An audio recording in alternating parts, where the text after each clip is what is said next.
বাংলাদেশের রাজনীতি মানেই যেন ধনীদের খেলার মাঠ। কোটি টাকার ব্যানার, হাজারো পোস্টার, গাড়ির বহর, বড় বড় সভা, এসব আয়োজন করার ক্ষমতা কেবল ধনীদেরই থাকে। তারা সিদ্ধান্ত নেয়, তারা ক্ষমতা যায়, তারা স্লোগান তোলে, কিন্তু আসল বলির পাঠা হয় কারা? সাধারণ মানুষ, গরিব মানুষ। ভোটের সময় ধনীরা গরিবের দরজায় যায়, তাদের হাসি মুখে প্রতিশ্রুতি দেয়, আমরা ক্ষমতায় গেলে তোমাদের জীবন বদলে দেব। কিন্তু ভোট শেষ হওয়ার সাথে সাথেই সেই হাসি, সেই প্রতিশ্রুতি হারিয়ে যায়। গরিব মানুষ আবার রাস্তায় ফিরে যায়, খাটতে থাকে দিনের পর দিন, আর ধনীরা ঢুকে যায় ক্ষমতার আসনে। আন্দোলনের দিনগুলো দেখবেন, সামনে সারিতে থাকে গরিব তরুণরা। গরম রোদ, ঝড় বৃষ্টিতে লাঠিচার্জ আর টিয়ার গ্যাসের ভিতর দাঁড়িয়ে থাকে তারা।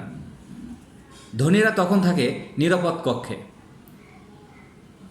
গরিবেরা গুলি খায়, রক্ত দেয়, জেলে যায়। অথচ বিজয়ের দিন ধনীরাই উঠে দাঁড়ায় মঞ্চে, ফুলের মালা পরে হাতে তালি নেয়। হাসপাতালে করিডোরে শুয়ে থাকা আহত গরিব কর্মীকে কেউ মনে রাখে না, কিন্তু মঞ্চে দাঁড়িয়ে ধনী নেতারা বক্তৃতা দেয়, এই দেশ আমাদের ত্যাগের ফসল। কিন্তু প্রশ্ন হলো, কার ত্যাগ? ধনীদের নয়, গরিবদের রক্তের ঘামেই তৈরি হয়েছে প্রতিটি আন্দোলন, প্রতিটি বিজয়। গরিবের ছেলে রাজনীতিতে নামলে হয় কর্মী, ধনীর ছেলে নামলে হয় নেতা। গরিবের জীবন ঝুঁকির মধ্যে পড়ে, ধনীর জীবন সুরক্ষিত থাকে প্রোটোকলে। গরিবের কান্না চাপা পড়ে, ধনীর হাসি শোনায় টেলিভিশনে, বাংলাদেশে প্রতিটি টেলিভিশনে।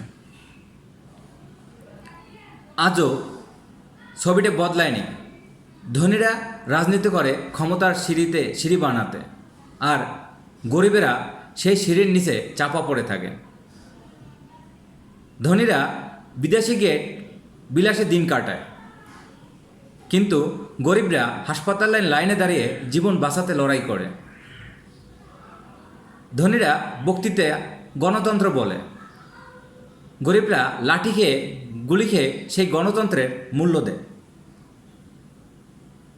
বাস্তবতা হচ্ছে, এই দেশের রাজনীতি গরিবের কাঁধে দাঁড়িয়ে আছে, কিন্তু গরিবের জন্য রাজনীতি কোনো দিন দাঁড়ায়নি।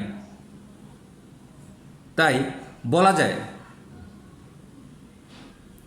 ধনীরা রাজনীতি করে, আর গরিবেরা আজও শুধু মার খায়। ধন্যবাদ সবাইকে। ভিডিওটি ভালো লাগলে অবশ্যই শেয়ার করবেন।